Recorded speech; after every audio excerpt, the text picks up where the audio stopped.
what do you think the power of making a brand is in 2026? A brand is so important because most people don't understand what a brand is. A brand is a picture that tells a story. It has a feeling.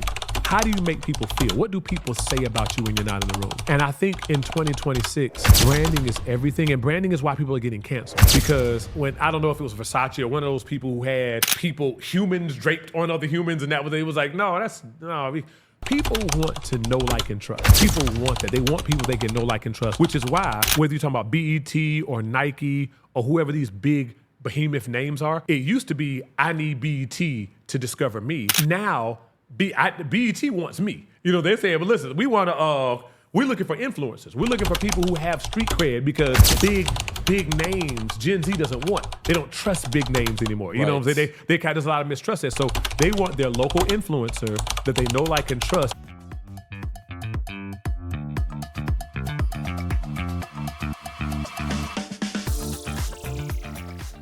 Welcome to another episode of Out of the System. I am your host, Leo Climaco. Today's guest is someone who's an entrepreneur. He's a coach. JP Power. Joseph Pridgen. How are you, sir? Doing wonderful, man. Doing wonderful. How about you? Looking sharp. I tried to add like I was coming to your show. My man got the wait, is that suede? What is that? It is suede. And he got the matching shoes. Come on, give it to him. Look at that. Incredible. How are you, sir? I'm doing wonderful, man. Thank you for taking your time to come here from South Carolina? North Carolina, yes, even further up. Yes, sir.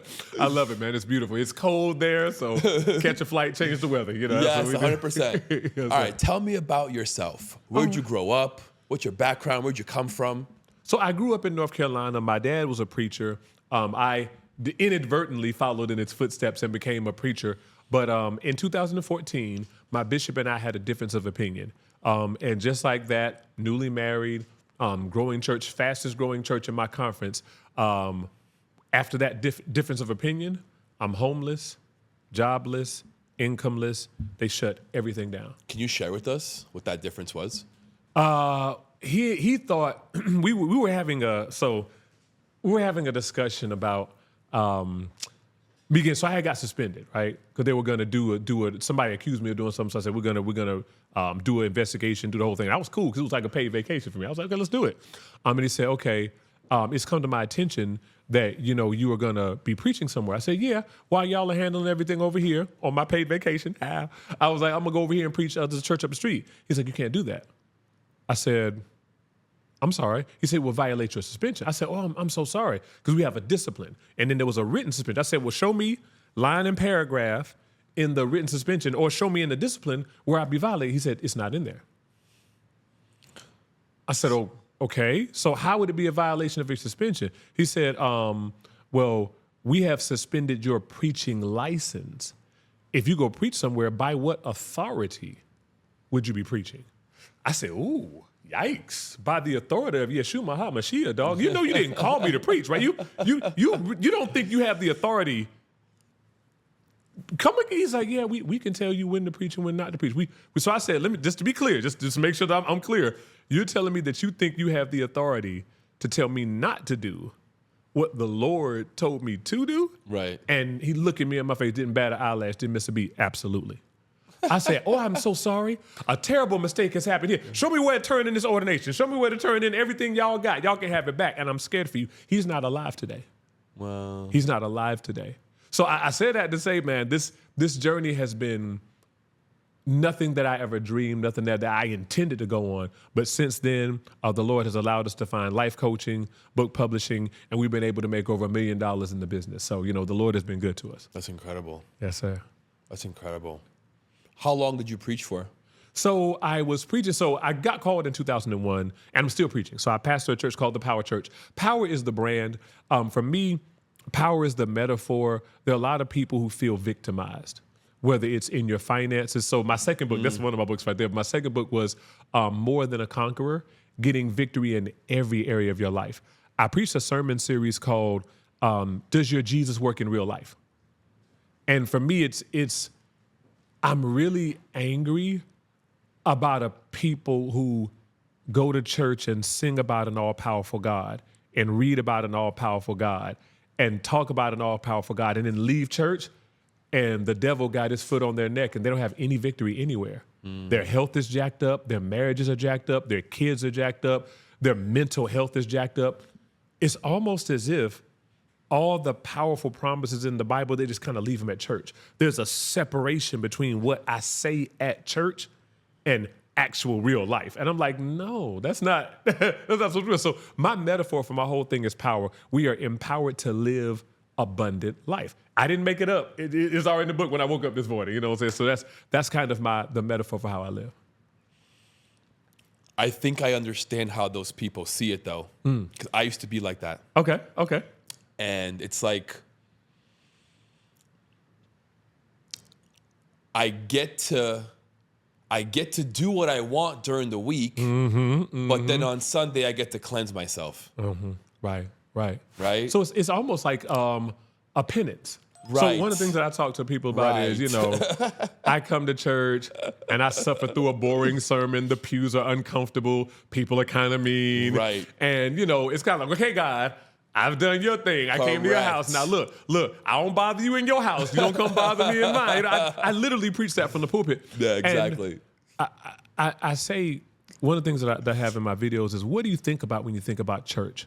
Is it boring sermons, uncomfortable pews, literally counting the seconds until you can get out of there? What if I told you that none of that has anything to do with the message of the kingdom that Jesus Christ preached? Here's something for your listeners. The Bible is not a book about religion. The Bible is a book about a king sending ambassadors to a foreign territory to colonize it in his name. So we are supposed to be taking over the world with the gospel. Not by force. Repeat that, please. We're supposed to be that went over a lot of people's heads. We're supposed to be we are the government. Behold, unto you in the Christmas season, unto you a child is born, unto you a son is given, and the government shall be upon his shoulders. And his name shall be called Wonderful Counselor, the Mighty God, the Everlasting Father, the Prince of Peace, and of the increase of his government there shall be no end. So when we're talking about government, when we're talking about a kingdom, we're talking about something drastically different than a religion. A religion, for most part of it, can be abstract. Right. I can kind of have my own. You can go 2 or 3 days, 2 or 3 weeks without thinking about your religion. Right. Every second of every minute of every day, you're reminded that you're in America. You cannot get away from the government that you're living in right now. So if we were really living kingdom, the way we dress, like we're speaking English, here now, but English is the dominant language. Like the way you talk, kingdom, we have a language. You understand what I'm saying? So everything about kingdom, the way I dress, the way I talk, the way I treat my wife, the way I raise my children, my value system. I'm not a Democrat or a Republican. I'm a Christocrat. I follow Christ. What do you feel about that? I'm a Christocrat. Yes, sir. I follow Christ. So I never heard that. I love that. I'm not allowed to have an opinion. I have a king. And as an ambassador of my king, I don't go out here getting sound bites of my opinion. No, I represent what my king said. What does my king say about that? Love your enemies. Well, no, Joseph, they did that when Michelle Obama came out with a quote. She said, when they go low, we go high. And we remixed it, and they say, well, when they go low, baby, we limbo. We go to the flow. Listen, we not turning no other cheeks. I'm like, well, that's funny. That sounds cute. But what does the Bible say? The Bible says when somebody slaps you on the cheek, turn the other cheek. Yes. That's what the Bible says. Now, again, that's crazy, it's radical, it's revolutionary. But if we're just like the world, what good are we? If we blend in, if there's no difference. Jesus said unsalty salt. And I've been to a restaurant where I had some grits. I don't know if y'all eat grits in Florida. You know what I'm saying? Grits, of course. grits. But I was shaking some salt on my grits, stirring it up. I was ready. I was having a little scrambled eggs. I was ready. Put it in my mouth, and I was like, oh, God, what is that? And shook some more salt. Couldn't taste none of it. Shook some more. Finally shook some in my hand. Did like that. It was done. There was no salt. The salt wasn't salty anymore. And Jesus spoke about that in the Bible. If salt doesn't taste salty anymore, what good is it? What can you do with unsalty salt? Jesus said nothing. It's good for nothing. You throw it out and trample it under the foot of men. And he said, worthless. That's exactly what a Christian is who blends in with the world.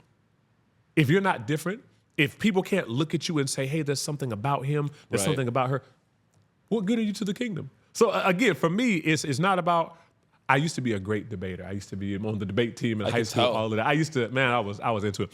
But what I found out is that I always had a heart and a passion for truth. If I'm wrong, tell me. Let's get to it. You know, Right. I got a little points, you know what I'm saying? But if I'm wrong, tell me. I don't want to be loud and wrong. I really want to be correct.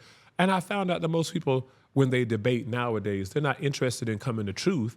They're interested in digging in their heels and kind of defending their point. So for me, I don't debate with people anymore because if it's real, I shouldn't have to debate it. I don't believe that the gospel, the main promotion of the gospel should be declaration. I believe that the main promotion of the gospel should be demonstration. So I forget the guy who said it, forgive me, but he said, preach the gospel at all times, only use words when necessary. Preach the gospel at all times, only use words when necessary. Because if you got to talk my head off, where's the evidence? And I'm gonna date myself. I'm a little older. It might be a little older. You know what I'm saying? But where's the beef? Where's the proof? Where's the evidence? Don't talk me to death. Show me Right. the difference. Show me the blessings. Show me. I should be able to see blessings on your life. I should be able to see. You shouldn't be struggling like I'm struggling. If every time I come to the job, you cussing out the boss like I'm cussing out the boss, you mad, you fussing, you mad at the economy, you cuss somebody out on the way here. Like, how are you? You need a hug. Yeah, why? Don't tell me about your car. You need $5. Let me help you out. You know what I'm saying? So that's, for me, I feel like we're failing to be different. And that is what the only thing that marks us as believers. Not our good talk, not our, we have a better theology than somebody else. Anybody can come up with what they believe about God. Right. Where's the proof? Where's your joy in the midst of pain? When people came up to me, and I use this in my speeches, they said, when you lost everything, you and your wife were homeless, how did you not give up? How did you keep going? And I feel bad. Honestly, I can share this with you. You know, it's just us talking. Of course. I feel bad. I feel like a fraud because people give me credit for not giving up. And I'm like, giving up was never an option. It wasn't even on the table. Give up. Right. How? I'm me. You know what I'm saying? God is in here. Something is going to click. Something is going to work. Okay. I literally went to seminary for 3 years, graduated, got a church. This is my life path. It crashed and burned. Oh, well, let's do something else. Something's going to, because you can't, one of the things that I always say is you can steal my coat, but you can't steal my covering. It's not on me, it's in me. So you can't take me. Whatever God gave me, it's in me. And if it looks like pastoring in a traditional church, cool. If it looks like being on a podcast, cool. If it looks like me being a life coach, because the world calls it a life coach, but we know who the source of life is, and we know what a coach is. So I got $1 million for anybody listening. You can tell me a difference between a pastor and a life coach. Like what is like a pastor is somebody who helps you live your life by the certain principles. Now, every life coach doesn't use my principles. Right. I got a book of principles that I use, but I mean, I'm toe to toe with Tony Robbins or anybody else. I'm gonna help you live your best life. Period. Because I know the author of life. So you can't, no source, no book you read is gonna give you a better chance at being successful at life than the book I'm reading. Now listen, I read all the books. I love all the books. I love reading, you know what I'm saying, a lot of things, but the Bible is the greatest success book that there is. And the reason why people don't believe that is because they're not applying it. So I'll say this, I'll stop. I have a series that I do called Kingdom Customer Service. Kingdom Customer Service. Kingdom okay. Customer Service. And somebody calls in and says, man, the promises of God don't work. These promises ain't working. And I say, okay, hello. Thank you for calling Kingdom Customer Service. You're saying your abundant life is not working? You're saying he came that you have life and have more abundant that's not working in your life? Okay, thank you. Before I escalate the call to the CEO and tell him that his product doesn't work, there are a few troubleshooting questions I want to ask you. Have you repented for all known sin? Are you fasting regular? Are you reading your word? Are you praying? Have you been asking God what he wants you to do with your life, or did you just decide it yourself? See, all these things we're asking. Well, are you living for God? Yes, I'm living for God. Okay, but what about this? Oh, and I don't know about that. Well, are you living for God? There was a lady that I talked to. I'm saying, Pastor, I want to lose weight. And I said, okay, well, are you dieting and exercising? Well, no, I ain't doing that. But what else can I do to lose weight? I'm like, what? I mean, maybe you can find some sort of magic pill. I don't know. There was a lady that called me and said, Pastor Pridgen, I think you were talking about me in the message. I said, okay, well, how so? She was like, I've been living for God, but I'm not seeing the abundant life. I said, okay, well, let me ask you a question, troubleshooting question. Would you say in practical reality that, you're living your life according to the word. And she, oh, yeah, I'm living my life according to the word, absolutely. I mean, nobody's perfect, but yeah, I was like, okay, cool. So tell me a little bit about yourself. Well, yeah, I've been shacked up with this dude for the last 21 years. We got 3 kids, and, we fornicating, and, we gamble a little bit, we smoke and drink, but, I just don't understand why my life ain't working out. And I'm a kid's acting crazy. And I'm sitting on the phone trying my best. This is a true story. I'm sitting on the phone trying to not sound the way that I feel. Because I want to say, duh, that's why I was like, and again, no shade. No, do what you want to do. You grown. Do whatever you want to do. Right. Just don't give me a Apple laptop, take the back off, pour Pepsi Cola in it, and then call Apple and say, hey, your product doesn't work. Right. Now, you grow. It's your Apple. It's your Apple computer. You can pour Pepsi if you want to. But don't call them and say it's their problem. If you violated the principles of how that laptop was supposed to work, it's not Apple's fault. You voided the warranty. You can't say, guys, it was your fault. I need a new laptop. Why? Because you made some promises and you said this product was going to do something it don't do. No, it does everything we said it's going to do. What do you think people are missing? I think, and for me, I can only speak from my lens, but I think tradition taught us to separate religion from real life. I think tradition says, we just hung out Saturday night. We were smoking, drinking, going to the club, get with girls, doing whatever. Sunday morning, mama makes us go to church. And so it's this kind of out of real life experience. Like there's nothing about this is real. We're sitting on 18th century furniture. We're looking at stained glass windows. Somebody is sitting in front of a wooden or a plexiglass lectern, and halftime, 5 times out of 10, they're not great speakers. Right. So now I'm bored. So if you're like me, it takes me 5 seconds to figure out whether or not I'm going to listen to you or whether I'm going to check out. Correct. And so this guy, because it's quick. It's quick. It's like, real quick. I can tell whether you don't know what you're talking about. Either I vibe with you or I don't. Right. So I think if you give people interesting, powerful biblical nuggets that can apply to their real life, they will pay attention. I feel like the average person has grown up all their life and hasn't really gotten that. Yeah. Nobody's saying, what's happening in your real life? People say, I'm coming to church. I heard about Noah and the ark. Daniel in the lion's den. Praise the Lord. Well, you're not in the lion's den. What that got to do with you? Praise God. We got to talk about it. What is the lion's den that you're in right now? Correct. What is the Goliath that you are fighting? Praise God for David. He did. So David can't learn nothing. He's learned whatever lessons he's going to learn, he got to learn. Right. We have to learn. And people aren't coming. Who's your Goliath? The only Goliath I have is me. The only enemy I have is enemy, because the enemy is defeated. We all lack that. We all lack to understand that we are our own Goliath. Our own Goliath. And our own David. Like we have the power to, the Lord has already done everything he's going to do. Right. He's given us a path of blessings. He said, listen, do this, everything going to be Gucci. If you go left, I love you. We still cool, but you're going to have some pain. For me, it's my desires. It's my pride. Right. It's my lack of discipline. Because, doing things over and over and over and being really consistent, being really faithful. The Bible talks about not being weary in well-doing, for in due season you shall reap if you faint not. How many podcast episodes I got to do before I blow up? Lee, I done did like 50. You know what I'm saying? That you got to really be locked in to the call. So I think I would say my Goliath is me. I hope I'm winning. I hope I'm winning. Would you say that Christianity has gotten soft or has softened its stance, its foundation? It's the word Christianity is an interesting word. I know what I mean, and now I'm channeling my inner Myron Golden here. Shout out to Myron Golden. I know what I mean when I say Christianity, because I went to seminary, and they told me you can't say Christian means Christ-like. You can't say that. It's deeper than that. I mean, that's what the word means. Christ-like. I-N is a suffix. We took English class. But anyway, for me, there's no way to answer your question, there's no way to be Christ-like and soft. I believe that the religion that we have built around the teachings of Christ, that we treat like a buffet, we take some and we leave some, I think that has become soft. Because anytime you take some of Jesus' teachings But then you say, well, now I don't agree with that, so I'm gonna just leave that one out. Well, you've totally dismantled the whole. Because if you drive in a car, you got 3 wheels, but you ain't got the 4th one, you're not going far. You can drive a little bit, but you're not going far without that. You need it. Everything that Jesus taught us is a part of a whole. And when you're filled with his spirit, you listen and he corrects you.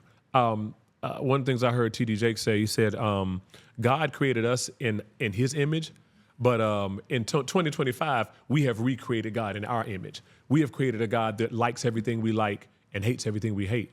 And I tell my people all the time, if you serve a God that never rebukes you, that never disagrees with you, if he loves everything you love. As a podcaster, I needed a place to share my voice and hear other stories. That's how Forge Studios was born. A place created not just for me, but for everyone searching for something more. An environment where as soon as you walk in, you feel the energy and you feel welcomed. Where being seen and heard is part of the experience. A place for entrepreneurs to share their journey, for creators to bring ideas to life, for businesses to grow authentically. A space that values mental health, encourages real conversations, and supports those who turns ideas into impact. Here at the Forge Studios, creativity, culture, and purpose aligns and comes together to help you create something greater. A place where we leave the filters behind and we start expressing ourselves for real. The Forge Studio. Your journey starts here.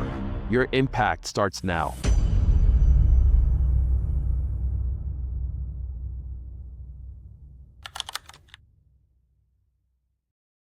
And hates everything you hate and is mad at everybody you're mad at, you're not serving God, you're serving yourself. Right. Because you made up some sort of idea and you put God's face on it. That's not real. When you are submitted to God, sooner or later, guaranteed he's gonna say something to make you mad. Guaranteed he's gonna say something that your flesh doesn't agree with. And you're gonna have to decide, am I Lord or is he Lord? It's probably why so many people, they're like, Right. The Old Testament, I can do without. Right, The New right. Testament, I'll keep. So this is where my gold digger strategy comes in. Are there blessings in Christianity? Absolutely. Is there healing and favor and all the stuff that worldly people want? Is that in Christianity? Absolutely. Yeah. Problem with the prosperity gospel is what's the front and what's the back? I use a marriage, for example. I'm married. If my wife asks me for money, if I got it, I'm gonna give it to her because I love her. Right. But if I meet a girl on the street and she says, you know, if you want to date me, you gotta get my hair done, you gotta take me shopping, gotta spend $2,000, I'm immediately turned off because even though in a real, authentic, loving relationship, the giving of money is a part of it, Right. if that's all you're after, it's not really real. And I think a lot of people have gotten to the point where I only want to come to church if you tell me what your church can do for me. So I'm not coming. Jesus said, if anyone will come after me, let him deny himself, take up his cross. Those are the first 2 prerequisites. Then follow me. Blessing. So cross first, blessing second. Deny himself. Deny and himself. Take up on his Take cross. up his cross. Then follow me. And he said, any man does not deny himself, take up his cross. He can't be my disciple. So a lot of people say, well, no, I'm coming to church, but what Jesus gonna do for me? Can he fix this? Okay, Lord, I want you to give me a job. I want you to do my will. I don't really want to do your will. As long as you're gonna co-sign and bless my will, we Gucci, got him with you. Look, so to encapsulate the point, Pastor Pridgen, I'm mad at God. Why are you mad at God? He didn't answer my prayer. I hear this a lot, I hear this all the time. He didn't answer your prayer. I asked God for a new job and I didn't get it. So run me past the part where he didn't answer your prayer. I just told you. I asked God for a new job and I didn't get it. So no is not an answer? No is not it. So you're so oblivious, you're so prideful, you're so idolatrous that you didn't say God told me no. You said God didn't even answer me. Because it didn't even cross your mind that the sovereign king of the universe could have the audacity to tell you no. So again, this is where we are as a culture. Like, I really just want a cosmic genie. I want somebody who does my will. I really want to pray. I want to go to church. I want to put $2.50 in the bucket, and I want that to qualify me for membership in the club of the blessed. Everything I want, everything I need, all my desires, even to the degree that I can use the desires to worship my flesh in the world. So I said this: if my wife comes to me and says, "Baby, let me get $1,000," $1,000 is a lot, but if I got it, I hand it to her. But if she comes to me and says, "Babe, my side dude is in town for the weekend. I need $1,000 so I can take him shopping so we can go," absolutely not. I'm not going to finance your love affair with another lover. And I think one of the reasons why a lot of people are mad at God is because the only reason you want God to bless you is so you can further your love affair with the world. God is not going to. There are a lot of blessings that God would give if he could trust your heart. A lot of times people say, "I want to be rich." Well, why do you want to be rich? Right. So I can stunt, so I can have all the girls, so I can have all the this, I can do it. Try again.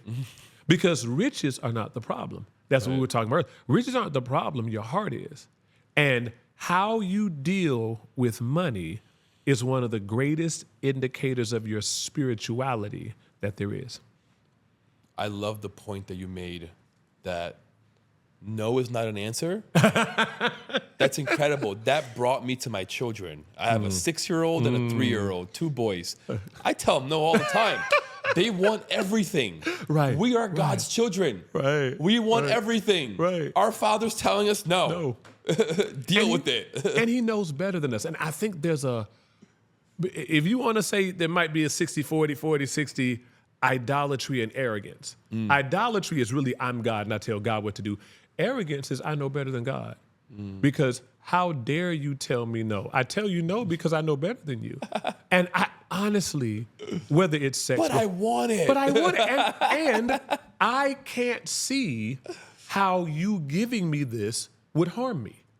Well, you don't have to see it. My kids, I got an 8-year-old. You can't see how eating this 15 pieces of pizza is going to make your stomach hurt. You can't see that. That's why you have a father who says, no, that's your 3rd piece of pizza. That's it. Well, Right. Daddy, I'm so hungry. You just had 3 pieces of, you are not hungry. That's first of all, let your stomach calm down, right? But he can't see. He's mad at me. I'm just the meanest father in the world because he can't see what I can see. And if as an earthly father, I have that much more wisdom than my 8-year-old son, how much more? Right. Does our Heavenly Father know what we need? And how much more humble should we be?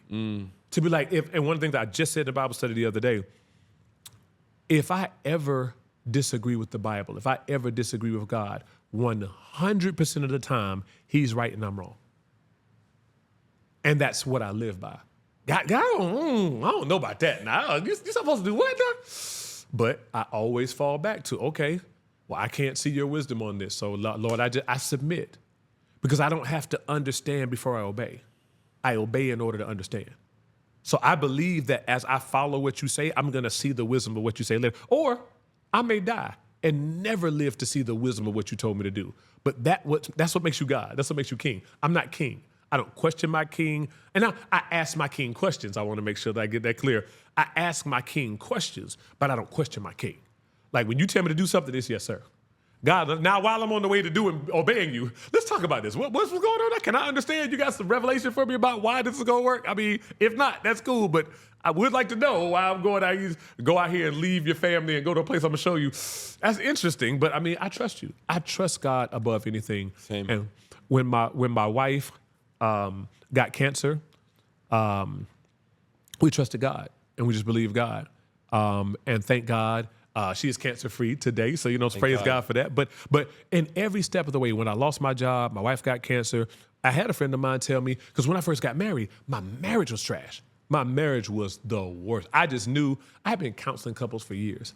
I was an expert. I was a relationship expert, right? Oh, man, it's going to be easy. Man, I got married. And here go God.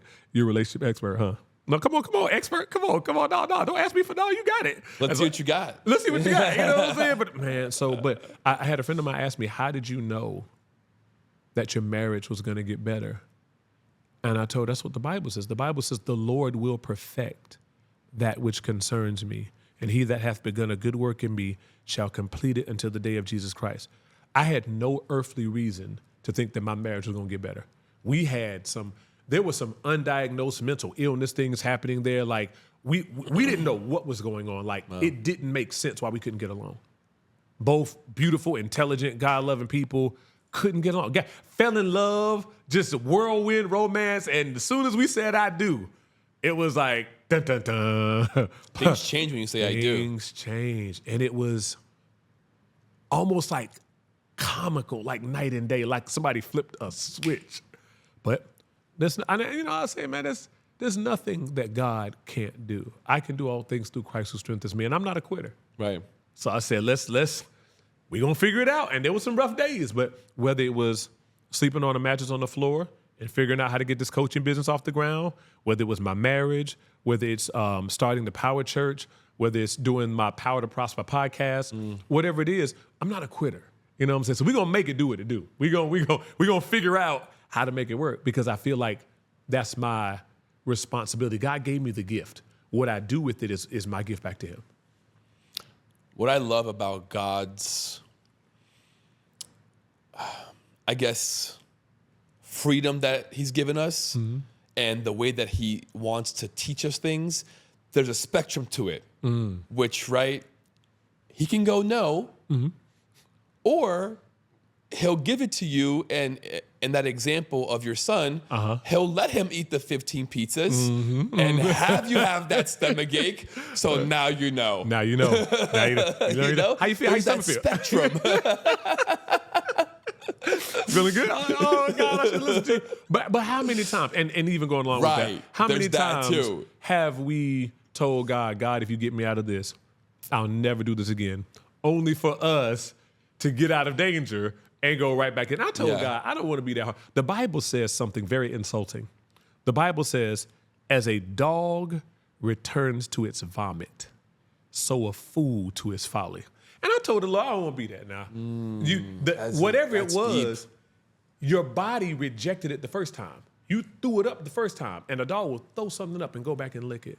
Get hungry enough to go back and lick it. And I say that whether it's a relationship, you broke up with the person, they come back 6 months, they didn't want to spin the block, and they're like, well, maybe they changed. No, stupid, they did still not toxic. change. They're still toxic. But now you're weak. Now you're craving that. Now you're looking at the past with rose-colored glasses. No, they're still the same person.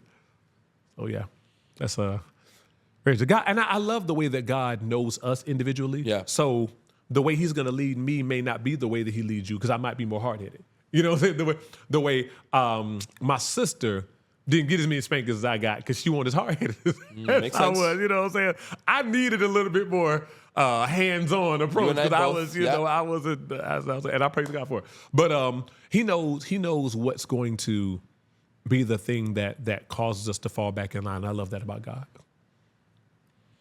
Tell me how you feel about traditional marriage and what can we do to get America back in a place where it falls in love with that again? That's a very good question. So I had a member come to me and say, Pastor Pridgen, you be proud of me. I said, oh, tell me. I did it God's way. I made him wait 2 months before I gave up the cookie. You did it God's way? I mean, no lie, no pretense. She was bragging. She was proud to tell her pastor that she did things the virtuous way. Because that's how far gone our culture is. Yeah. That if I didn't have sex with you on the first night, I'm being holy. So we have a whole culture that has taken the Bible, closed it up, and thrown it out. So now voices in, and shout out Steve Harvey, no shade. Steve Harvey's a great businessman. I'm not sure if he should be giving relationship advice. That's just me. But the views of Joseph Pridgen do not reflect the views of Leo or any of his affiliates. This is Joseph Pridgen just speaking by himself. But listen, I don't think Steve Harvey on his third marriage should be given. And then marrying the side chick that broke up his first marriage and calling that a win. There's a lot of things that the world has accepted as normal, as right, that in order for them to fall back in love with God's definition of marriage, they have to reacquaint themselves. Right. Or for some, learn for the first time. God's definition of marriage. Some people, we live in a culture right now, my generation and younger, we live in a culture where people try out marriage. Marriage, till death do us part, I mean, I said that, but no. I'm going to try it out. And one of the things I wrote in my book is we live in an upgrade society. Which cell phone you got? You got a cell phone? What iPhone. you got? iPhone, which one? 16. 16. So nobody still has the iPhone 1, right? No. Nobody. Nobody. Nobody has the because It's in a museum somewhere. it's in a museum, right? So with the phone, you get a phone, you use it, you use up all this utilitarian value, then you get tired of it, you throw it away, and you get another one.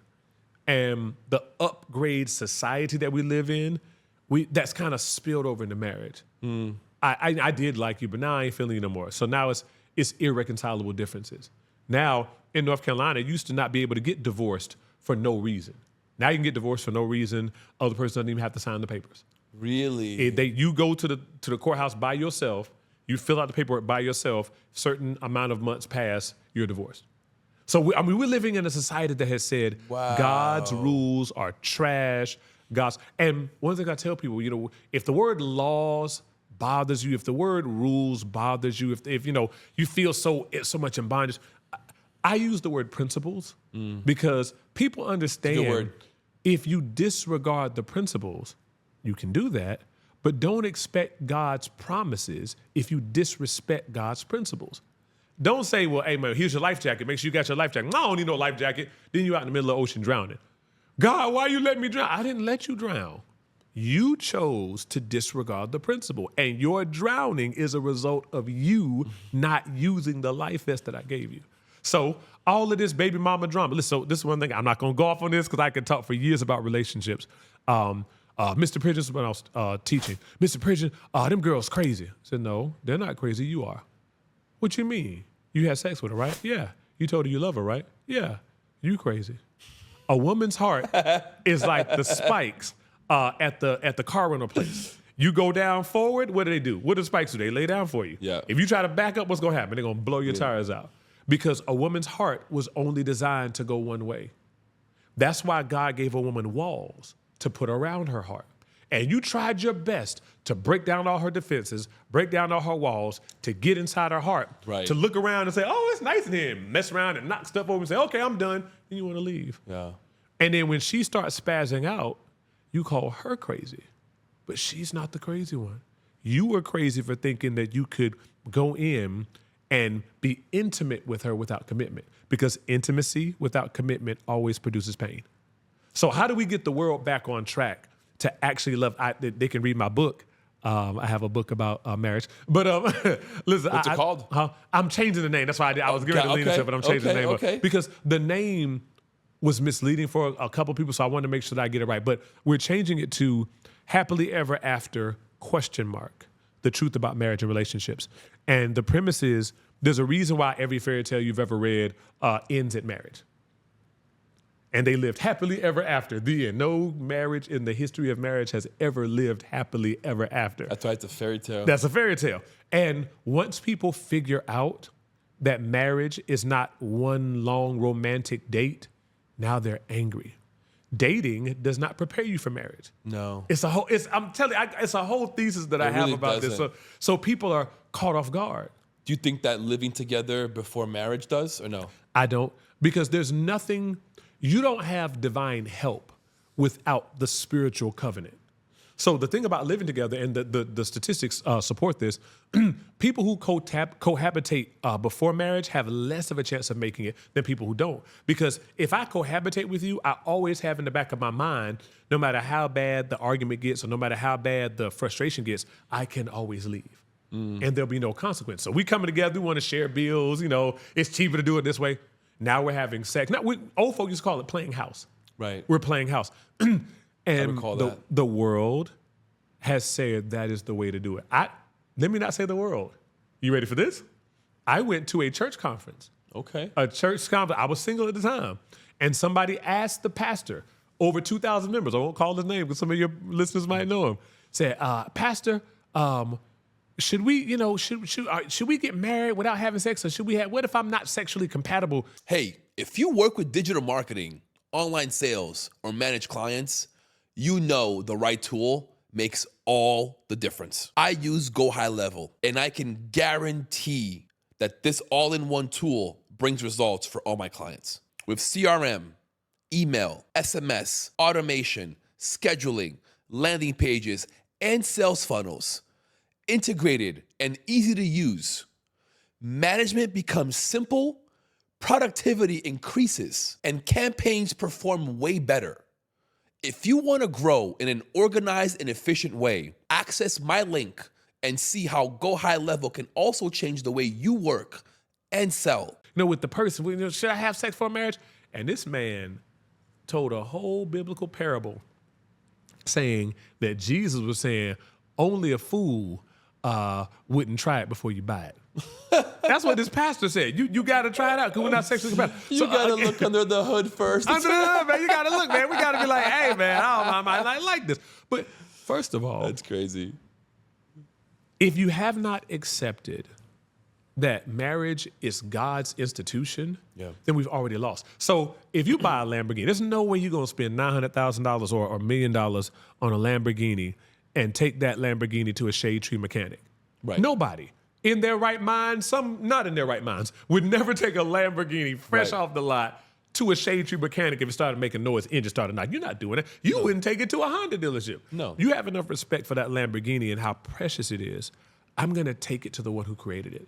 And once you realize that marriage is God's institution, God created it, God knows how to bless it, and God is the only one who has the right to define it, that's when you look to his book for answers. Here's the thing, when I want to make religious people itchy, I say, if you're having sex with your wife and you can't imagine Jesus Christ at the foot of your bed saying, go ahead, dog, go on, get that, go on, tear it up, boy, go on, make it, do it now. If you can't imagine that, your whole view of sex has been perverted by the world. Satan didn't create sex. God created sex. There are lots of animals in the animal kingdom who do not have sex for pleasure. God could have made sex for humans purely for procreation. And there are some, I won't call the name of the sex, there are some Christians who believe sex shouldn't be pleasurable. Sex should just be for procreation. You shouldn't even enjoy it. Right. That's stupid. God made a clitoris. God made her urethra. God made my orgasm. God made her multiple ones. I'm mad she got multiple. Let's talk about that. You know what I'm saying? She got multiple. How she got multiples? I ain't got. But the point is, God made all of that. And God can teach me in the bonds of holy matrimony how to give my wife multiple orgasms. That is holy, that is divine, and that makes me a righteous and godly husband. To be able to please my wife and for her to be able to please me. And it bonds the two of you even Bonds closer. us together. Yeah. There's nothing like a husband and wife coming together in every way. Intimacy of conversation, intimacy physically, intimacy. The most intimate thing, and don't judge me. I'm a Cancer. I don't know if people believe that, but I'm very emotional. The most powerful bonding that me and my wife can do is sit together and talk about our dreams. As we share our hearts, of course, something physical. Once I did all that, I'm definitely trying to do something physical at that point. But I love, what do you want? Okay, we talked about when we first got married 15 years ago. This is what we wanted to do. This is where we wanted to be. And the Lord has blessed us. Some things have come true. Some things we're still looking for. But now, has anything changed? Is there anything you want to do? What are we going to do? How are we going to move? How are we going to raise our children? We got 3 boys. God gave us 3 boys. 8-year-old, a 4-year-old, and a 2-year-old. And certainly, we thought we were done with the 8-year-old and the 4-year-old because they're totally different, completely opposite personalities. So we got it. We got the this one and that one. Okay, it's cool. Yeah. The third one came. We said, we know we got a girl. Because there's no other reason to give us another child unless you're just going to round it out with a girl. Right. So got another. We got 3 boys. So the Lord has something amazing for our sons to do. And now at 46, I'm 46 years old, I'm already looking to legacy. I'm looking, okay, what are my sons seeing their father say and seeing their father do? Have they ever heard me say, that's too expensive? No, they've never heard me say that. Because I'm wiring their brain to say nothing is too expensive because we pay for it out of the blessing. So nothing. So when we talk about how we're going to do it, I say, no, you gotta do your chores, you gotta do this, you gotta earn this, you gotta work on this. So making sure that they know that they have options. Me and my wife are debating right now whether we're gonna send our children to college or to see what natural gifts they have and what they gravitate to, because Listen, you can go to college. If you want to be an engineer, go to college. You want to be a Right. doctor, for God's sake, don't be working on nobody's body. You ain't been to college. I agree. But there are other things that may not require a college I agree degree. 100%. So we really, right now, legacy is what type of man. God chose to give me 3 boys. Am I being the man that he wants me to be in front of them? And am I showing them how to love my wife in front of them? Because I think that one of the greatest things that a man can do for his sons is love their mother. I agree. I feel the exact same way. I have 2 boys. I feel the exact same way. Like you got to. If you out here talking about your mama trash, your mama this, your mama that. I mean, how am I supposed to feel? If every time I talk to you, talking trash about my mama, like that's something that's up with it. And again, God tried to spare us baby mama drama. And let me say this while I'm here. You talk about Sierra and Russell Wilson and Future and, another man raising your son. We were never supposed to be in this situation. If somebody sends, if you got 4 kids by 4 different baby daddies, and I sent my son a PlayStation and you got them other boys playing with it, or I sent $400 for his school clothes and you split it amongst the 4, who's right and who's wrong? We should never have been in those situations. I'm not supposed to have children with a woman who has children with 17 other people and she's not with me today. We were supposed to get married, then have children, then work out our differences along the way. So now who's right and who's wrong? Nobody's right. That baby daddy out there is his father. She got 4 kids by 4 baby daddies. There's no right answer to that question.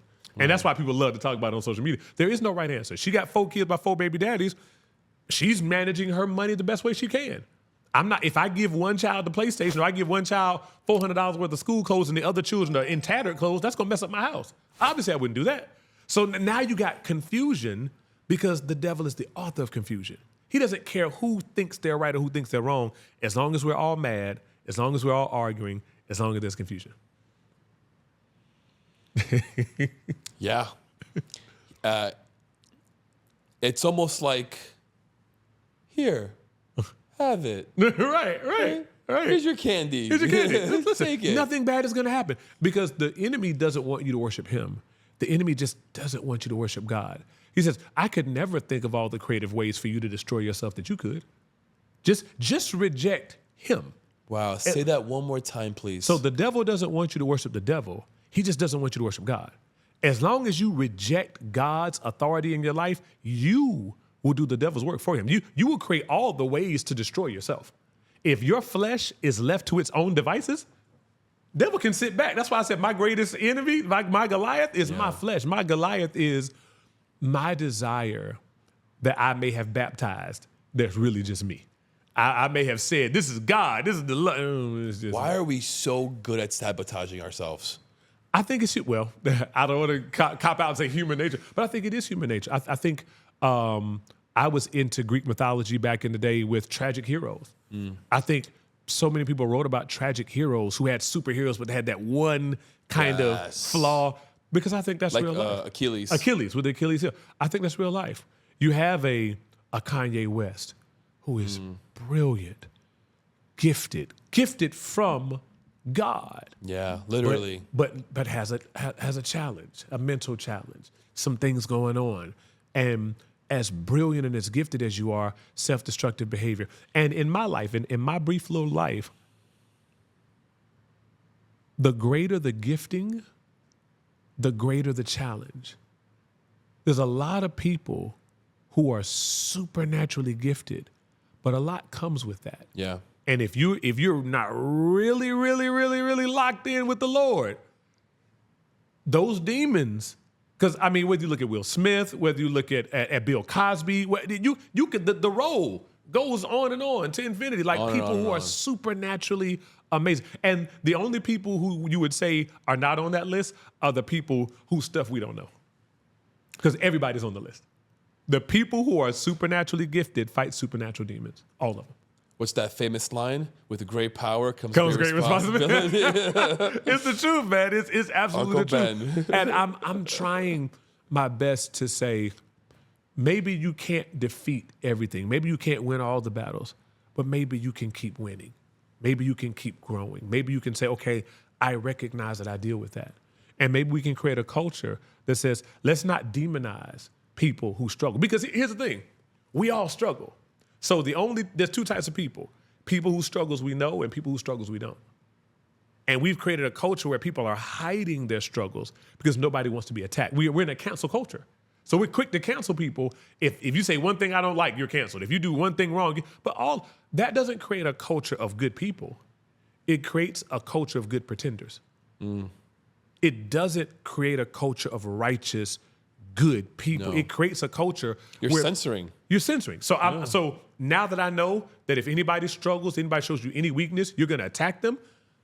I can't get rid of the weakness. I'm just not going to show you. Right. So now I'm lying to you. Now I'm hiding.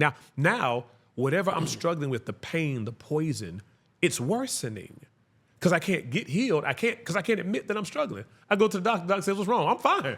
Everything's good. Doc Cleveland. Oh, what's that? Bleeding? No, that's not blood. I got some red dye on my shirt. No, I'm good. No, I can go. Okay, good. So it just gets worse and worse, and we never address issues because we're afraid. And that's why I love this podcast space, because people are being vulnerable and being honest and saying, hey, these are some things I struggle with. And at least to some degree, we're kind of allowing people some space to kind of say, sure. it's okay. Because you really don't have to give people permission. People are going to struggle whether you say it's okay or not. But let's just have a space where we can say it and not get attacked. And I'm thankful for you for a podcast where hopefully we can do that.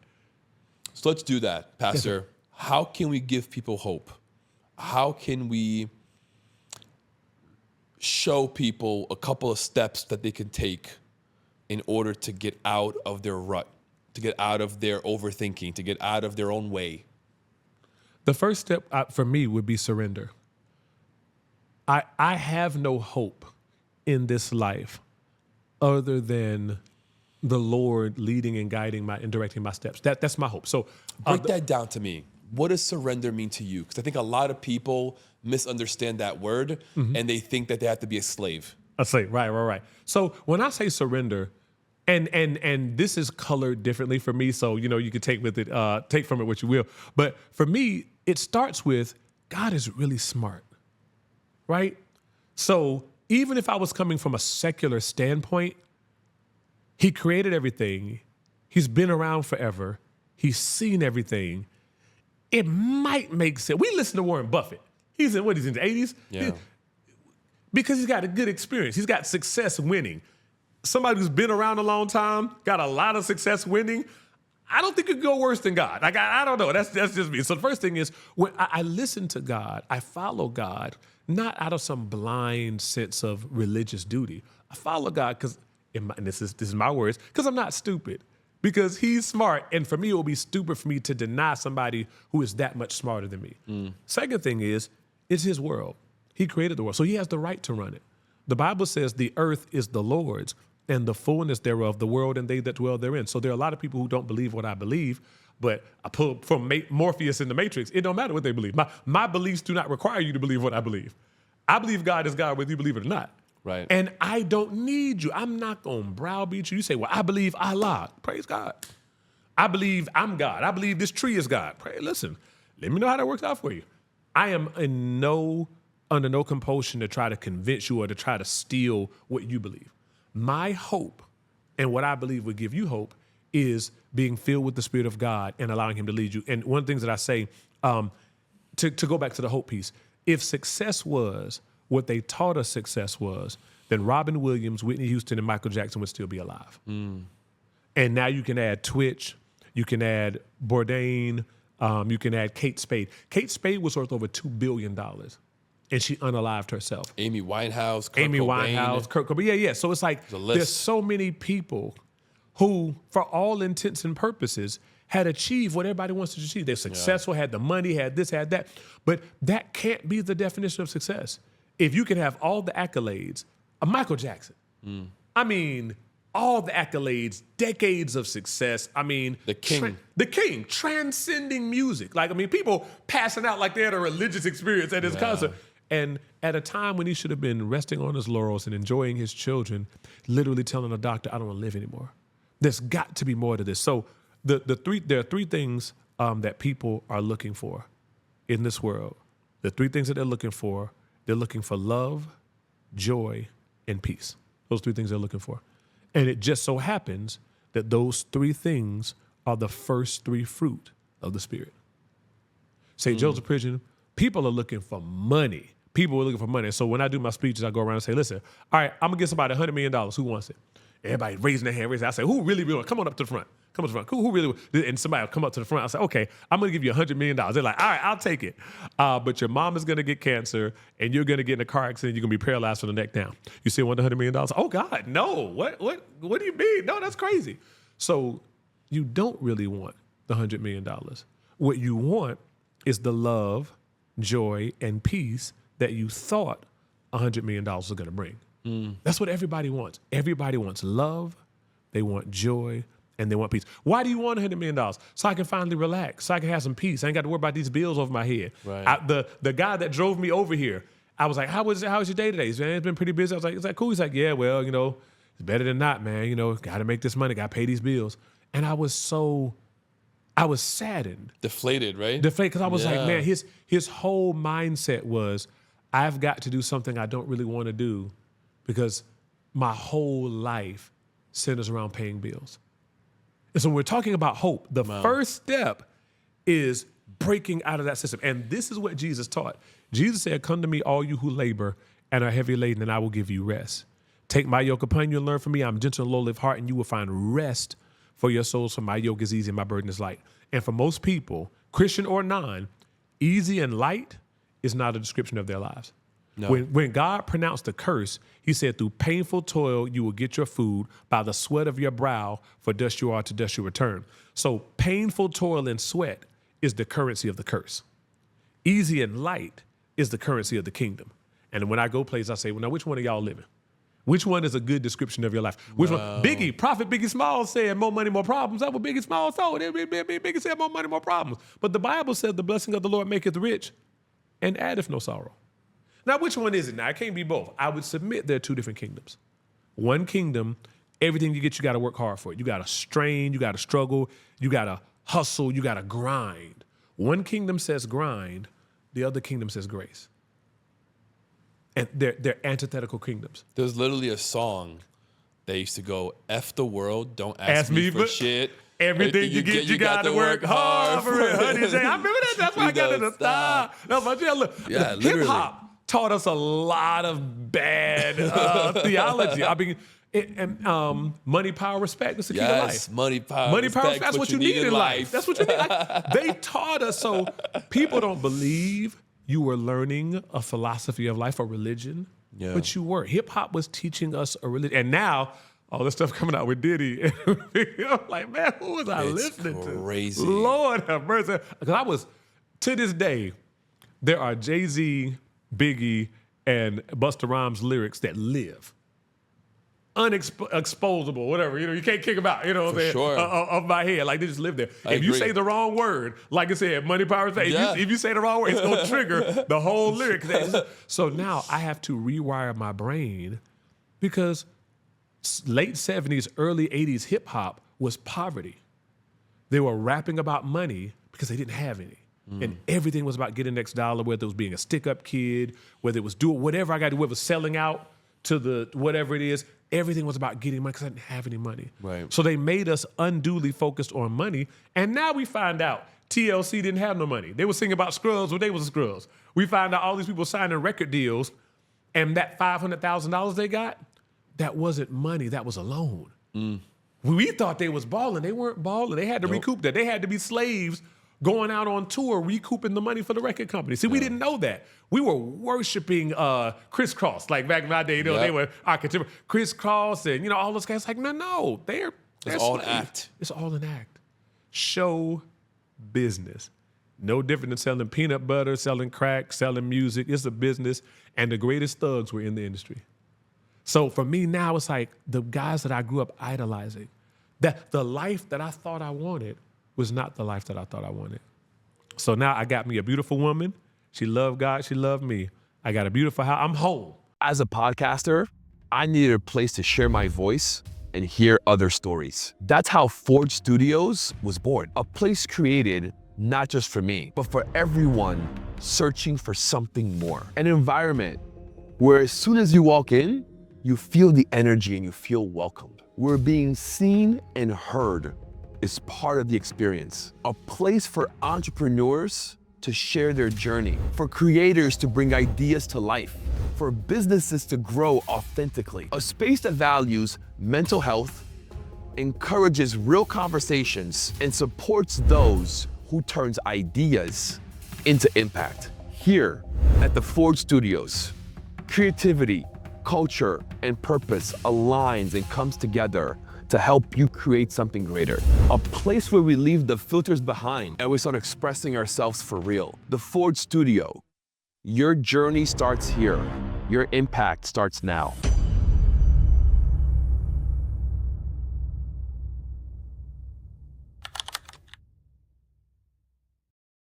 I don't be out in these streets. I ain't outside. All of y'all that's outside, we for a lot of them now. Y'all outside, listen, I'm inside. I'm inside. We inside a nice studio. It's better to be inside. Praise the Lord. It's a great segment. Have you heard of the quarter zip trend? Yes. Tell me what you think about the quarter zip trend and the YNs and this whole ordeal, which I think you have been representing the quarter zip trend before it was ever even a trend. And these young kids are just figuring it out right now. Culturally, we're so lost. We associate cultural things with race. We associate cultural things with money. We do. We associate cultural things with the region of the country. First of all, not being a knucklehead is not being a knucklehead. Whether you're in Cali, whether you're in Florida, whether you're in North Carolina, whether you're black, whether you're white, whether you're Dominican, like not being a knucklehead is not being a knucklehead. Right. There's nothing, if you're over 30 and you still like, hey, my rep, man, you know, I take my Glock with me everywhere. You shouldn't be proud of that. Why are you living a life where you need to take a Glock everywhere you go? Right. Why do the Bible say you live by the sword, you die by the sword? TV got us messed up. I got I got a whole lot of friends. Man, with this racial climate that we in, I always got the strap with me. So somebody wants to kill you. They see you before you see them. They shoot you in the head. Your gun's still on your hip. Tell me how it helped you. What happened? What did I miss? Tell me what happened. Because John Wick got y'all tripping. John Wick is going out here shooting everybody before they shoot him. That's stupid. That's Hollywood, y'all. That's not real life. Listen, if somebody wants to shoot you, they shoot you. The only reason I'm not shot now is because the blood of Jesus covers me. The people are running into churches, killing pastors, shooting up churches. It's crazy. The enemy is running free. He's alive. And it's not, I expect the devil to be the devil. I expect people who are filled with the devil to act like people who are filled with the devil. The problem is those of us who claim to know God, those of us who claim to be led by his spirit, we are saying nothing. We are allowing the culture to slide worse and worse and worse. And now men want the sex, women want the money. So like I said earlier, if you want to go out on a date, you got to take me shopping. Right. And now there's whole videos about gold diggers. They're exposing this guy, say, hey, honey, can I holler at you? No, I don't want to holler at you. You ugly. And he goes and gets in this Lamborghini. And they say, oh, hey, baby, I was just playing. I was having a bad day. Like there's a whole thing of videos you can watch. And not to pick on women, because there's trifling men out there too. But the trope of the man who drops you off at work, drives your car around all day, then goes home and plays video games, smoke weed, but because he's laying good pipe, right? You allow him to live that lifestyle. The whole world needs to be unplugged and plugged back in again, man. We need a factory reset. And as long, again, I want to say I hope it doesn't sound like I'm browbeating. I don't want to browbeat anybody. I don't want you to believe what I believe because I believe it. But my thing is I do want you to look at the success that the Lord has allowed me to achieve in my life and say, there is a different way. These YNs out here, there's a whole culture of how they talk to women, how they act in the club. I don't even go to the club. Not necessarily for religious reasons, but because there's always something crazy going on. Somebody shooting, somebody getting mad. Or and when I was young, I'll say this. First time I went to the strip club, true story. There was a young lady, and she was like, "You want to dance?" I was like, "No, I'm good." "Oh, why are you broke? You broke? Why you got to?" And so it was all about, if you don't have enough money to finance whatever it is that I want to do. Like the fact we live in a culture now where if I look good, that is the skill that I bring to the marketplace. For the rest of us, we actually have to bring skills and value to the marketplace. That is the value. I look pretty. Why should I take you out and spend $2,000 in the mall? Because I'm pretty. End of story. End of discussion. That's it. That's worth money. Right. And I'm like, I ain't here to knock your hustle, baby. You know what I'm saying? Do what you do. But for me, That's not value to them. It's lots of pretty women. Tons. Tons of pretty women. That's not enough. And I was too young to understand. Prophet Heavy D. Prophet Heavy D said, I got nothing but love for you. He said, you leave it up to me, I close the whole store on you. I got nothing but love. I got nothing but love for you. So I didn't know it. I thought I was like, I got nothing but love for you. I thought he was just saying it like that. But he was saying women were coming up to him asking him for money. And he's saying, all I got for you is love. I ain't got no money. I'm not going to finance this thing where you think, correct, just because you're pretty, I'm going to finance your lifestyle. For me, that's repulsive. For me, that's toxic. And so then you got a woman going out on a date saying, this man expect to smash because, he doing this, he bought me this, he bought me that. Well, first of all, why did you make money a prerequisite for your romantic encounter? There's a word for people who require money for romantic encounters. That word is prostitute. That's the word. That's a word that describes women who require financial output as a prerequisite for romantic input. Right. That's prostitution. So I say that to say, listen, the whole culture, how do we get the culture back on track? How do we get people back with hope? You gotta go back to the factory reset of the word without the manufacturer. So how do I run my Lamborghini without taking my Lamborghini back to the Lamborghini dealership? You can't. You're gonna mess up. You're gonna try to fix it yourself. Right. And invariably something's gonna go wrong. So unless I take my Lamborghini back to the dealership, as long as I let Pookie work on the Lambo, it's only a matter of time before the whole thing falls apart. You know what I'm saying? So that's really my thought process on it. Did you know that OnlyFans is one of America's biggest export? Export? No, I didn't know that. Yeah. We have the most OnlyFans models in the world. No. And OnlyFans was, I think, the most profitable business of 2024 in the US. So we're literally exporting. It's one of our biggest exports. It's OnlyFans. I'm not surprised. We're living in I think COVID did something to us where we became a little bit more of a voyeuristic society. Yeah. Because my wife was on TikTok and she was cleaning up and she got about 30 or 40 followers every time she would put the camera on to wash dishes and to put plates away and just talk to the people. And she's like, you need to get on TikTok. I'm like, I'm a speaker, but I don't speak for throwaway. Like if I say something, I want you to write it down. I want you to really think about it. I'm not just entertaining. I'm not on live for 2 hours saying nothing. Right. There's some people on live doing their hair. Yes. And people are watching. People are watching. People are sleeping. And people are there are Twitch streamers that are sleeping. Who are sleeping. People are watching and they're getting paid while they're sleeping, getting money through the chats. Again, I'm trying my best not to knock your hustle. I'm trying my best to say do you, but I mean, bro, she made like almost 100 million. Sleeping? Yeah. Well, she's a 24-hour streamer. Oh. And she streams her entire life all day, every day. Wow. Yeah, including sleeping. That's insane. And the fact that there's a market for that, which is why nobody should be poor. There's a market for anything. For everything. We'll take away from this. Listen. Whatever idea the Lord gave you, go ahead and run with it. Have you ever heard of the movie Sharknado?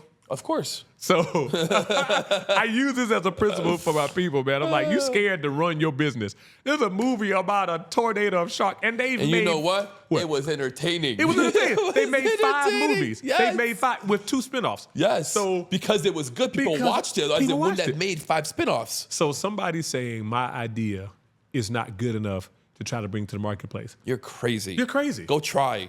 You got to. Like, there's nothing. People are buying it. There was a guy. And it's another one I use and depending on, most people have heard it now, but every now and then I'll catch a client who's never heard it. I said, you heard about that guy who made that invisible sculpture, right? He said, invisible sculpture? Yeah. I did. Guess how much it's over? Sold for $18,500. Yes. Pridgen, wait a minute now. An invisible, what you mean an invisible sculpture? What you think I mean?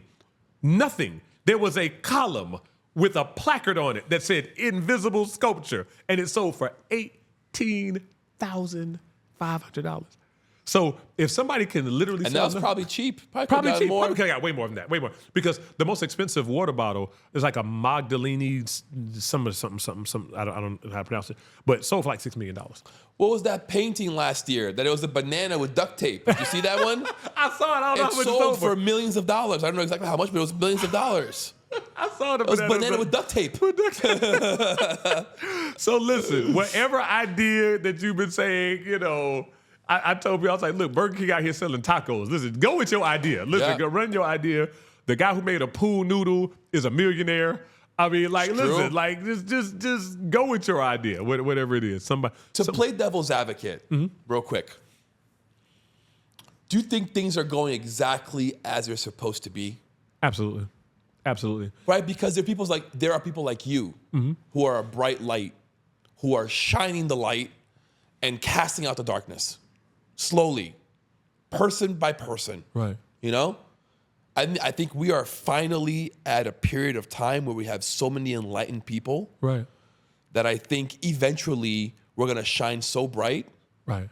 that we're going to just light up the darkness. I think so. And the other side to that is, in this information age where you got YouTube, where you have influencers, where you have motivational speakers, positive people who are dark in this period are people who choose darkness. People choose ignorance. People choose darkness. Jesus said it perfectly. He said, the poor you will have with you always. And it's not because anybody has to be poor. But it's Right. because some people will just always choose poverty mindset habits. Yeah. And so for me, Jesus said, don't cast your pearls before swine. So for me, I'm willing to liberate everybody who genuinely desires to be liberated. But for those who want to scroll, social media and watch the news and talk about how bad things are and Trump this and Democrats that or Republicans this or Fox News that, and I've been saying, hey man, you might want to watch Programming Your Mind with the Negative News Cycle, no matter who you're following. You might want to watch Programming Your Mind with that all day long. You watching CNN all day. You watching Fox News all day. Why? Like, what is it doing? You're programming. You've heard the term computer programming. You're programming your brain. What are you programming your brain to do?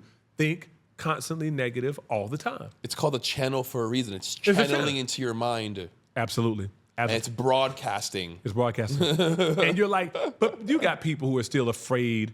I had a lady leave my church, true story. You got people who are still afraid of the word frequency. Afraid. If you mention frequency, it's the occult, it's new age, you're one of them.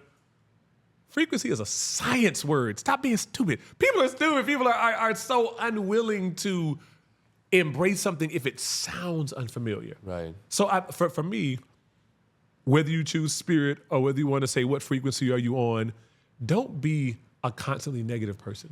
Don't be the person who can find a problem for every solution. And we all know that person. If you tell them, man, I just won $100 million. Oh, good for you, but them taxes.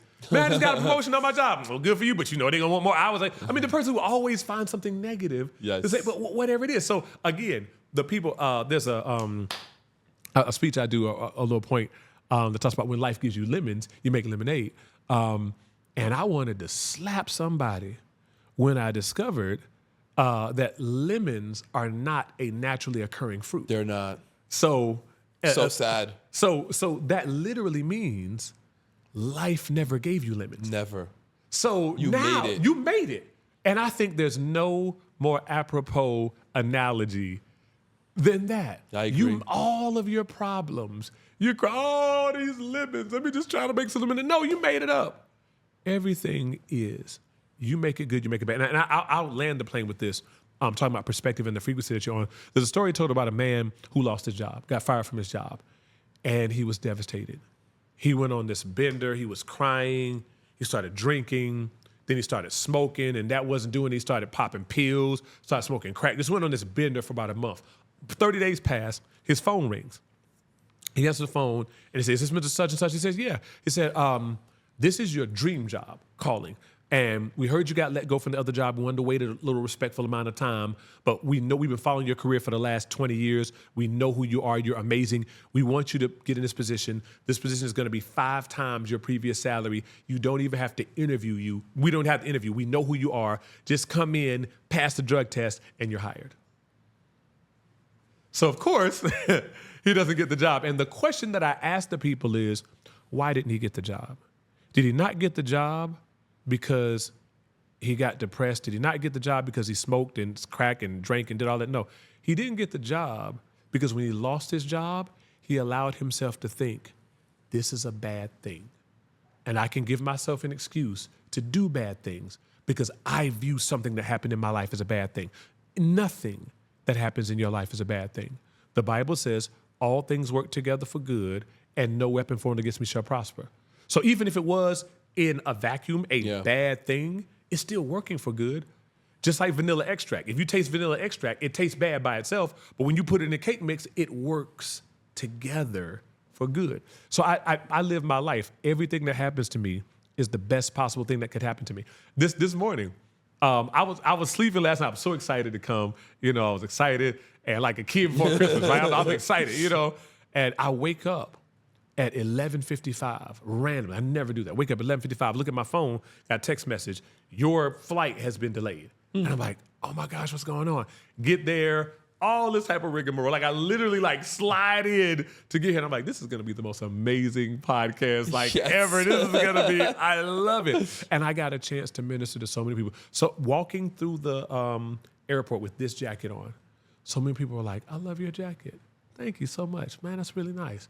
You're doing good. And it was almost like they were shocked. It was almost like a beacon. Like you actually look nice. I wasn't expecting to see somebody who looked like you look at that. So thank you. I appreciate it. So everywhere I go, taking it as an opportunity to be a witness for light, a witness for love.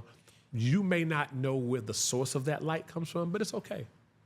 I just want to be a witness of light. And if you ask me, I'll tell you. I love that answer. I want to get a pastor's view on AI. Okay. What do you think of it? Where do you think it's going? How do you think society is going to be in 20 years? AI is beautiful. To be quite honest, and I was going to say I don't understand, but I do understand. When you have not found your purpose, AI scares you. Because AI is taking the jobs of people who haven't found purpose. That's deep. God sent you here with a code inside you to be able to create something that nobody else can create. No machine, no other human being can do what you were created to do. But if you're not doing it, if you're doing a job that is replaceable, you should be afraid of being replaced. I have a lot of friends who back in 2015 were pushing, we need to raise the wage for fast food workers. And while I agree that, pay people, a decent wage. Right. Nobody's purpose is to work at Burger King. Right. And I get a lot of flack. People come at me about that, but that's not your purpose. Maybe getting paid $14 an hour at Burger King is helping you stay hungry so you actually figure out what you're supposed to be doing. Brian Acton and Jan Koum. Most people never heard of him. They applied for jobs at Facebook, got rejected. They were computer software engineers. And they were dejected. Maybe the jobs they were playing, somewhere between 80,000, 150,000, whatever. But they got rejected. And they were like, what are we gonna do? So they put their heads together and they came up with this app, an app that was encrypted. You could make encrypted calls all over the world and nobody could hack into it. And they said, we're gonna name it WhatsApp. And they sold it to Facebook for like $19 billion, something crazy. I forget the exact number. Yeah. But the point is, they had been denied the wonderful opportunity to make $80,000 a year so that they could make $19 billion. So again, when you're saying, oh my God, we should fight harder for people to get paid $20 an hour to flip burgers, should we though? Or should we allow life to put them in positions that force them to create something amazing? So when we talk about AI is helping creators create. AI is doing the menial jobs that nobody should be doing anyway. So like if you're editing this or promoting this or curating that, do that so that I can use my mind to do things that only my mind can do. Right. So if you're afraid, I'm saying this flat-footed, if you're afraid of AI taking your job, all you've really said is you haven't found your purpose. That's my take on it. As a pastor, as a man of God, there's something that got, so talk about the creativity in you.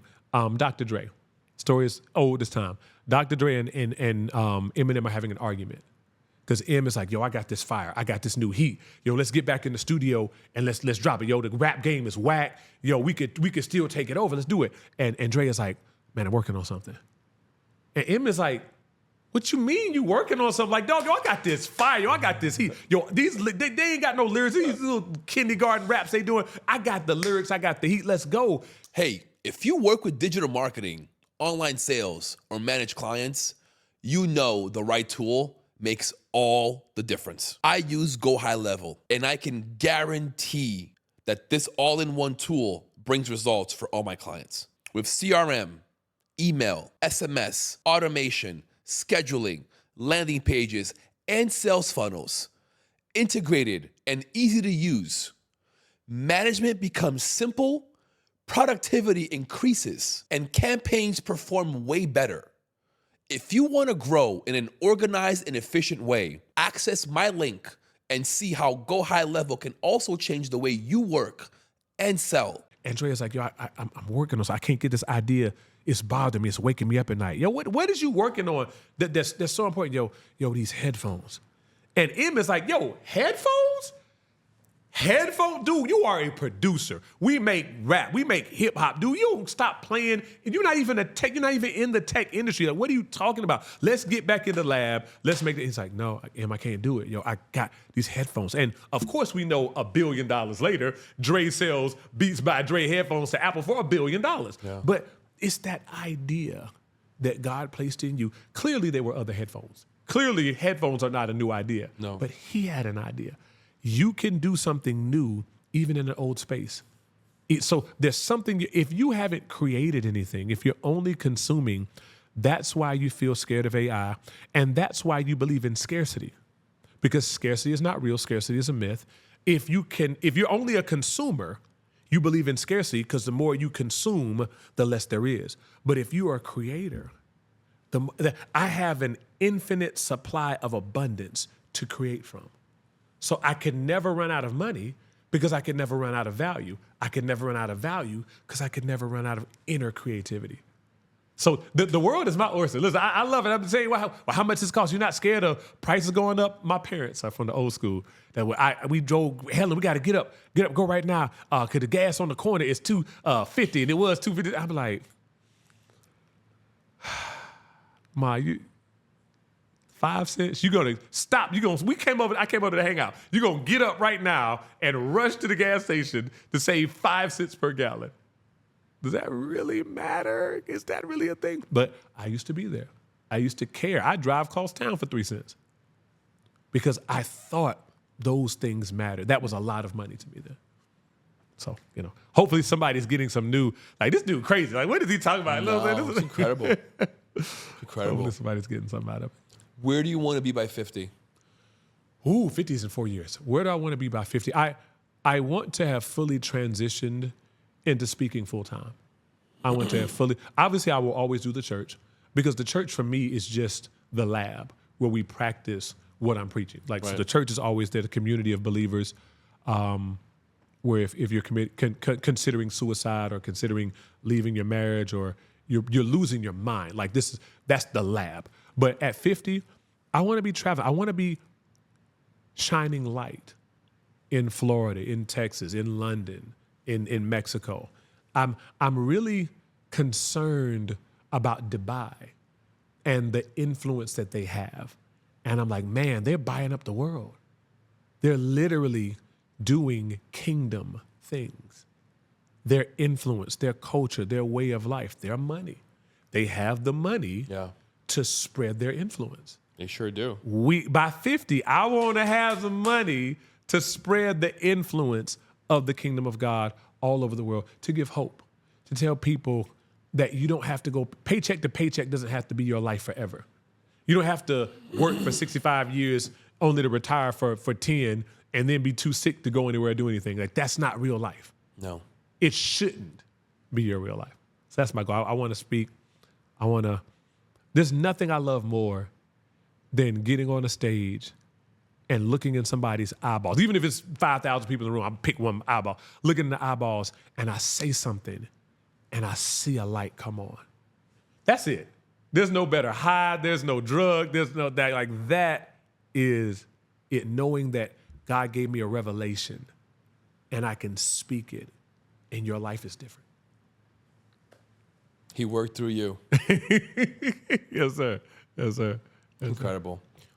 What would you say to someone that has lost hope, Has lost hope? that has lost faith, can't find their way? I would, so I do coaching. So for me, that's an open-ended coaching question, because then I would say, okay, talk to me about what happened. Because for me, that would be individual to that person. Tell me what happened. When was the last time you remember having hope? What happened? What happened that you lost hope? Did somebody die?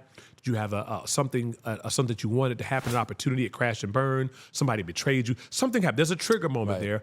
And what did you expect God to do in that moment that he didn't do? Or what did you expect to go right for you? Or I'm 50 years old and I'm nowhere near where I wanted to be by 50, and now I got more years behind me than I got in front of me. Like, whatever your jump off spot is, we can go from there. But I got to find out where this is how I got here and this is why I'm not feeling it. Because life, we have normalized every now and then you wake up on the wrong side of the bed. Every now and then you just be in a bad mood for no reason. We've normalized that. We really have. If you woke up with a splitting headache, you wouldn't be like, oh, well, sometimes I just have migraines. I'm not going to take any medicine. I'm not going to take it seriously. I'm just going to whoop-de-doo. How do people say whoop-de-doo? I'm just whoop-de-doo. You know, no. If you woke up with a migraine, you'd be like, yo, let me get some Excedrin. Let me get something. This is not normal. This is not something I'm going to just accept and say, this is my new way of life. I have headaches all the time. No. Right. If I wake up in a bad mood, no, what happened? No, I got good sleep last night, hopefully. Woke up, you know what I'm saying? Life is good. Why am I in a bad? Why would I wake up not refreshed? Why would I wake up sad, angry, depressed? People hate Mondays. People don't hate Mondays. They hate their lives. If you don't like Monday, you don't like your life. Monday and Friday are only different in your mind. Correct. Because you've told yourself. Money's a tool. It's energy. Yeah, it's energy. It's all energy. And why is yours toxic when you think about your life? Right. So that's kind of bad. So we got to look at that. And I think we have, if you've decided that your life is about paying bills and your life is about doing a job that allows you to pay bills, regardless of whether I'm fulfilling purpose or feeling fulfilled at my job, then you've already kind of set yourself up for a bad life. So you're living for weekends. You're living for the 2 weeks you get to take a vacation. That's the only joy. And now you're getting drunk a lot. And now if you're single, hopefully you're single, you're engaging in illicit sexual activity a lot, because sex gives you that brief moment of escape. Right. It's another drug. The dopamines. A dopamine. Because I don't like my life. If you like the best deterrent to YN behavior, and I have a nonprofit geared toward that. The best deterrent is to find your gifting. I'm not sticking nobody up. I'm not robbing nobody. I'm not getting 17 girls pregnant if I'm really good at painting and I really found my art. And I can, when I get depressed, when I get sad, when I get angry, I can go in the studio and just put it all on a canvas. Like, that is a huge deterrent for people doing stupid stuff out here in these streets. Right. I think a lot of people are pent up. Their creativity is pent up. We were created by a creator to be creative. So if you work a job where they don't allow you to be creative, you're frustrated. And you may not know that you're frustrated. You angry at your coworkers, fuss at your coworkers, mad at your boss, and you don't know why, because I was working at AT&T Wireless. True story. And they had a policy that was just stupid. And we were on the phones, and it was killing us on the phones. I went to my boss, I said, listen, this policy, I know y'all big wigs set up there in the C-suite that this is what we need to do, but it's not working in the streets. Let me tell you, we could tweak this, we could do this, and it would be gangbusters, right? And my boss, and I owe him lunch for that. I don't know where he is now, but I owe him lunch for this. He looked at me with a look that you give for just the handicapped, like just somebody who's just completely gone. He just said, that decision was made way above your pay grade. Go back on them phones and do what we told you to do. And it was at that moment I said, oh, thank you. You just told me we're not paying you to think. Correct. We're paying you to do what people who are smarter than you have thought. I said, oh, okay.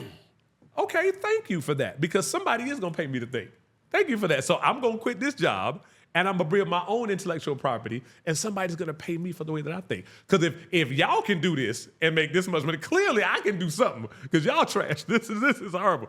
You know what I'm saying? But I knew that my thought process would not be valued there. I knew my creativity would not be valued there. And that's the same thing that kind of happened at the church. Every institution I've gone to, control was more important than innovation. And I'm like, if I really want to innovate the way I feel like innovating, I'm going to have to build my own. And instead of begging for, to use a cliche, instead of begging for a seat at their table, every time I beg for a seat at their table, it always crashes and burns because I grow faster than they can handle. So I got to build my own. So that's where josephpridgen.com, that's where the publishing company, I wrote a book. Writing a book was hard. Publishing a book was harder. Once I figured out how to do it, I said, the Lord told me other people are going to give up. I resubmitted my digital cover 10 times. Wow. 10 times. And this is before the times where you could click and do the previewer and it could take you in a matter of seconds. This is when you sent it in and you had to wait 24 hours for them to tell you got it wrong. You got this right, but now this is wrong. Fix this. And you would fix it, send it back, and you had to wait another 24 hours. Then, okay, well, you fixed that, but now these margins are off. And I'm like, come on. Like, I literally would have given up. And the Lord said, the way you kept going, somebody that I've given a book to, they're going to give up. So I need you to start a publishing company. Even to the degree that I was going to quit the publishing company, and the Lord told me, you can't quit because this is not a business, this is a ministry. I have given people a word, and they don't know how to publish it, so they're sitting on the word, and somebody's solution is in the book that she won't write. Wow. So my publishing company is a bridge. It's a solution for the person who has the solution for the person who has the problem. How many books have you published? About 50. About 50 right That's now. incredible. Yeah, so it's we still trying to get there, man. And we're more of a boutique kind of operation. I don't do because my prices are not, $200. If you want to publish a book for $200, go somewhere else. But that's all we do. But what we do is we teach people how to become not just authors but entrepreneurs. So making money while you sleep. How do you promote the book? How do you turn the book into 6 streams of income? I ain't gonna give away my intellectual property, but I will say this. Just because you on the podcast, you got me on the podcast. As a speaker, having a published book gets me speaking engagements. For sure. And when I go on the speaking engagements, I sell the book. So the book gets me speaking engagements. The speaking engagements help me sell the book. I don't sell my book as a vendor. I only sell my book as a speaker. Like they have trade shows or you got flea markets. I don't sell my book at those types of things. No. Once you hear me speak, then come to my table. Because $30, why the book got to be $30? Don't worry about it. Go buy that $10 book over there. But once people hear me speak, I say $30. They say, where do I sign? You got Cash App, Venmo, Zelle, what you got? That's it. So once they get the value, they know they want the book. I'm going to end with this question. What do you think the power of making a brand is in 2026? A brand is so important because most people don't understand what a brand is. A brand is a picture that tells a story. It has a feeling. How do you make people feel? What do people say about you when you're not in the room? And I think in 2026, branding is everything. And branding is why people are getting canceled.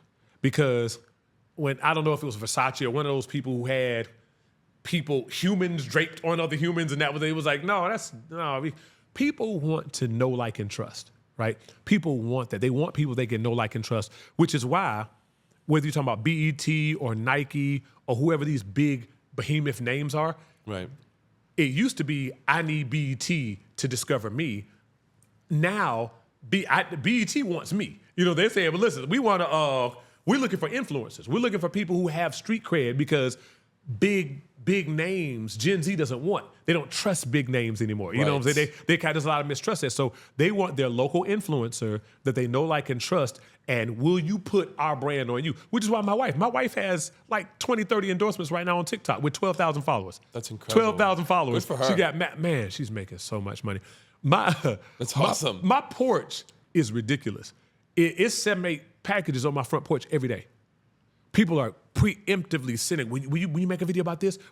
Because that's what TikTok is looking for. She has one video that has over 100,000 views. So we get into the million mark. But I mean, just people are looking for authentic, real, relatable people. So as a brand, and this is for me as in ministry as well, being fake is exhausting. I grew up watching a lot of fake people. I grew up watching a lot of rappers who were no more thugs than me or you. Right. But that was the image that, well, you might be, I don't know, you might be. I'm not no thug. You know? I was not. Never was. Never was. Like, I don't, that's not my, I told my wife, like, I'm a thug. She's like, no, babe, no, you're Yeah, not. no. Like, no, you don't get my street cred. No, you don't, you be a lot of things, but a thug ain't one of them. What do y'all think? Y'all think, do I look hard? Do I give street thug? Do I give? Okay, sorry, I don't know. Anyway, but so people, I grew up watching a lot of fake people, but people are seeing through, particularly in church, people are seeing through the minutia. They're seeing through the facades.